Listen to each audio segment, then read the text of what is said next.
कभी शिशु अवस्था में था, कभी बाल अवस्था में युवा हुआ, और अब महाराज अवस्था कब ढलने लगी पता नहीं चला। देह जले यान का जीर्ण सामान है, देह जले यान का जीर्ण सामान है, चाहते हैं ये मिलकर सुहाना मुझे, चाहते हैं ये मिलकर सुहाना मुझे, दादी अब आप ही दो ठिकाना मुझे, दादी अब आप ही दो ठिकाना मुझे, छोड़ बैठा है सारा जमाना मुझे, छोड़ बैठा है सारा जमाना मुझे। संसार चुना भक्त ने पुकार किया महाराज, इसलिए आए आज पावन कथा है ध्वजारोहण की। बोलो दामोदर भगवान की समस्त पापों को नष्ट करने वाले पुण्यदायक तथा विष्णु को प्रिय ध्वजारोहण नामक के विषय में। बोलो नारायण लक्ष्मी नारायण भगवान की। देखो इस व्रत को सभी कर सकते हैं कि ब्राह्मणम क्षत्रियम विषाम शूद्राणाम द्विजोत्तमः सर्व दुःखोपशमनं संसार छेद कारणम या कुर्यादि भुवने ध्वजारोपण मुक्त मम।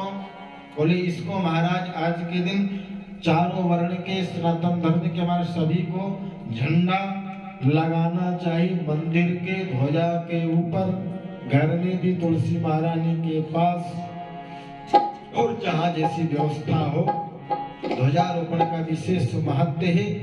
आज के दिन महाराज पूजा करने से, ध्वजारोपण करने से 1 सहस्त्र भार सोना देकर जो फल मिलता है वो फल झंडा लगाने से मिल जाता है।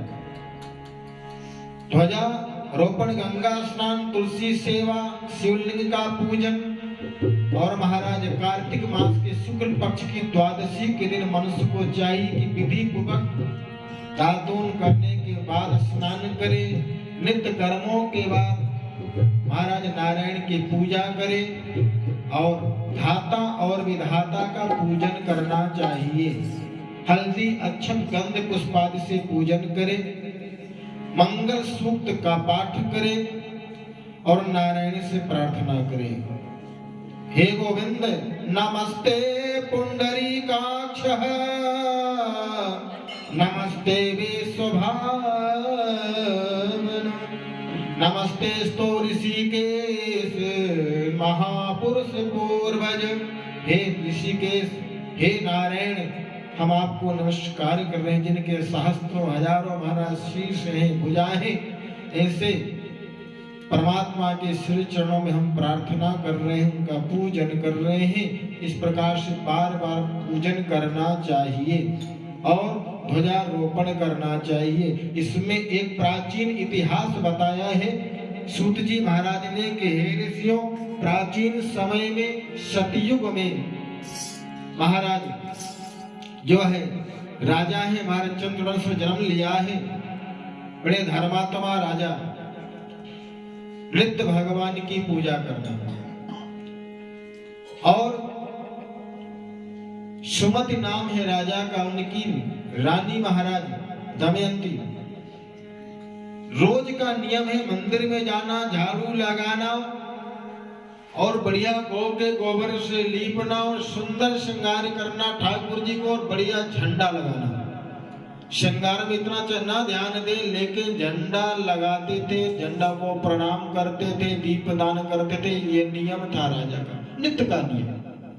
शायद सूर्य नारायण को जल चढ़ाना भूल जाए, पर झंडा लगाना एक दिन की बात है।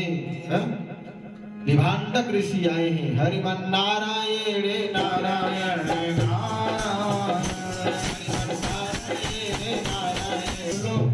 कई जन्मों का पुण्य जीवन में एकत्रित हुआ, तब कृपा किया महाराज। क्यों? सत्य मिल जाए तो भगवान मिलने में देरी नहीं होती। अब वही भरोस हनुमंता विभीषण जी ने कहा था, आप मिल गए तो अब भगवान मिल जाएंगे। बिन हरि कृपा मिले ही नहीं। उनकी कृपा से आप मिले हो, अब आपकी कृपा से वो मुझे प्राप्त हो जाएंगे। विभांडक ऋषि आए, उनका सुंदर सार्घ दिया, चरणों को धोया, सुंदर से आसन में बिठाया राजा ने, और बिठा करके महाराज उनकी सेवा किया। महाराज कोई सेवा, और ऋषि ने देखा कोई सेवा नहीं, मैं ये देखता हूँ आपका नाम सुना है, आप पूजा तो कुछ करते नहीं, यज्ञ तो कुछ करते नहीं, जप आदि भी नहीं करते, बस मैं ये देखता हूँ कि आप झंडा ही लगाते रहते हैं। ये क्या आस्था है आपकी इस झंडे में, समझ नहीं आई। बस झाड़ू बुहारी करना, गोबर से लीपना मंदिर को।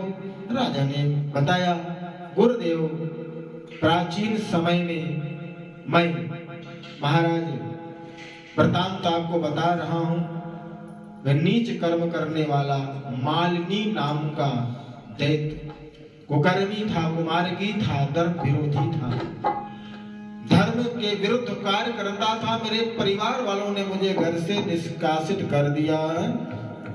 तजोरे मन हारी विमुखन को संग, तो मैं धर्म विरोधी था, मेरे परिवार ने समझाया, नहीं समझा तो मुझे घर से बाहर निकाल दिया, वन में चला गया, जीव हिंसा करता था, मांस भक्षण करता था महाराज, और रात में घर चोरी, नगर में और जंगल में रहना। उसी जंगल में एक मंदिर था टूटा फूटा लक्ष्मी नारायण जी का, बोलो लक्ष्मी नारायण भगवान की। हाँ, तो महाराज रात में वही रहता था, और एक महाराज कोकली नाम की महाराज निषाद की कन्या थी, वो भी महाराज अपने परिवार से त्यागी हुई, अपने पति को मार करके आ गई थी। बोल बांके। और जब आई तो मुझे सारा वृतांत तो बताया, मैंने भी अपना वृतांत बताया। बोले अब आपकी हमारी बढ़िया निभेगी। सठम इति सठा, अब तुमने अपने पति को मार के आ गई, मेरे घर वालों ने मुझे निकाल दिया, तो दोनों हम मांस भक्षण करते रहते थे, लेकिन टूटे फूटे मंदिर में हम झाड़ू बुहारी करते थे। एक दिन हमने पुराना सा कपड़ा था और उस कपड़े का एक डंडा में लगाया, झंडा बनाया और प्रणाम किया, और प्रणाम करके महाराज उसे के नीचे मदिरा का पान किया, पान करके नृत्य करने लगे। बोलो बांके बिहारी, पुकारने लगे, क्या तुम्हें दीन गज ने पुकारा नहीं, क्या दुखी की भिक्षा तुमको प्यारा नहीं, क्या यवन पिंगला को उबारा नहीं, क्या अजामिल अधम तुमने तारा नहीं, फिर बताते ही क्यों कर बहाना मुझे, नाथ अब आप ही दो ठिकाना मुझे, छोड़ बैठा है सारा जमाना मुझे, नाथ अब प्रार्थना करने लगे। यदि कोई घाव नहीं था, पर मैंने कहा ना, भगवान का नाम चाहे हास में लो, चाहे क्रोध में लो, चाहे आलस में लो, चाहे सोते सोते में लो, तो भी कल्याणकारी है। रावण कुंभकर्ण के पास जाता है, मेघनाथ का विश्राम, महाराज बोले भैया चल युद्ध के लिए, किस लिए सारा वृतांत बताया।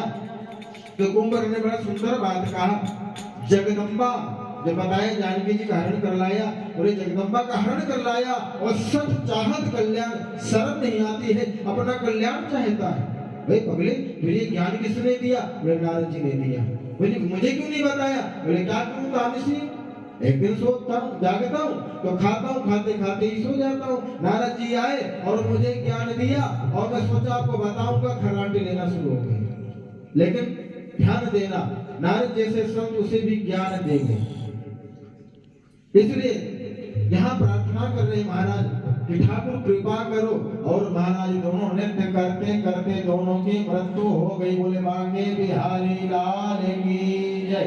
महाराज यम के दूत आए, चलो यम लोग अब तुम्हें तो कुंभी पाक नरक में डालना होगा, लेके जा रहे थे। और इधर नारायण क्यों प्रार्थना किया था। नारायण के भक्त महाराज पार्षद आए, बीच में मिला मुलाकात हुई। और जब मुलाकात हो गई, महाराज बोले कहाँ ले जा रहे हो? बोले यमलोक ले जा रहे हैं, बहुत पाप किया है, इनको बड़ा दंड मिलेगा यमलोक में। बोले पापी नहीं है। अरे बोले पापी कैसे नहीं? पूरा जीवन जीव हिंसा किया, मांस भक्षण किया, मदिरा का पान किया, जो है अपने पति को मार करके ये घर से निष्कासित, एक भी शुभ कार्य नहीं किया इन्होंने, इसलिए हम लोग जाएंगे। भगवान के पार्षद कहते हैं धर्म जानते हो कि नहीं जानते हो? पता है धर्मराज जी क्या कहते हैं? अगर कोई सोते समय भी नाम ले ले, मंदिर के सामने से निकल जाए, प्रणाम कर ले, आंखों ऐसे ही कर ले, सिर झुका ले, भगवान की कथा हो रही है उसके कान में चला जाए, वो शब्द भगवान का, तो भी उसे मुक्ति। धर्म कहता है वो वैकुंठ का अधिकारी है। और ये तो महाराज जैसे भी हो मदिरा पान जैसे किया था, लेकिन प्रार्थना तो गोविंद से कर रहा था। है? क्या कर रहा था? और एक लाइन फिर गा ले, नाथ नाथ छोड़ बैठा है सारा जमाना मुझे, छोड़ बैठा है सारा जमाना मुझे, नाथ अब आप ही लो ठिकाना मुझे, नाथ अब आप ही लो ठिकाना मुझे, नाथ अब आप ही लो ठिकाना मुझे, नाथ अब आप ही लो ठिकाना मुझे।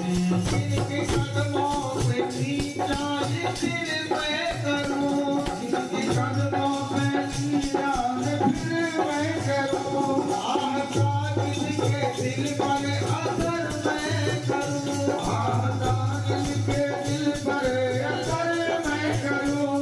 इसका घर है इस घर से घर मैं करूं, इसका घर है कि घर से घर मैं करूं। आंसू के बिंदु किसके नजर में करूं, आंसू के बिंदु किसके नजर में करूं। आखिरी है ये दिल से सुनाना मुझे, आखिरी है ये दिल से सुनाना मुझे, नाथ अब आप ही लो ठिकाना मुझे, नाथ अब आप ही लो ठिकाना मुझे।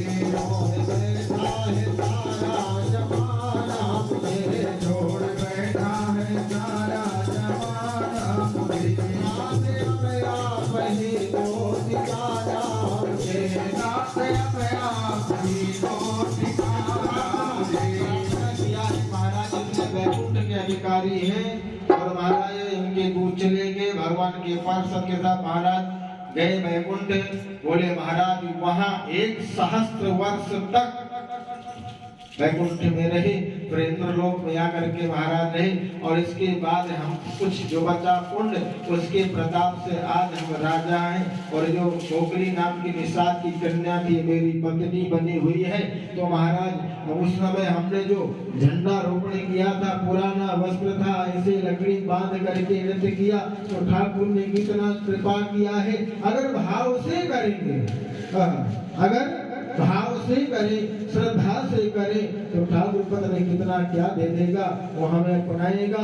इसलिए और मैं पूजा नहीं करता हूँ, सिर्फ और सिर्फ महाराज ध्वजारोहण, झंडे को महाराज लगाता हूँ, झंडे की पूजा करता हूँ, झंडे को नमस्कार करता हूँ। इसलिए आज का जो महात्म है, मंदिर में झंडा लगाने से, झंडा अर्पण करने से, झंडा को प्रणाम करने से महाराज अनंत अनंत महाराज पापों का क्षय होता है। और परमात्मा के श्री चरणों में महाराज भक्ति प्राप्त होती, भगवान का सानिध्य प्राप्त होता है। इसलिए महाराज आप ही विचार करें, अनजान में करने का फल क्या मिला? तो कथा कहती है भाव से करना हमें चाहिए। तो आज झंडे लगाने का महत्व है। इत श्री कार्तिक महात्म 32वां अध्याय का विश्राम। और वृंदावन बिहारी लाल की जय। देखो 2 जगह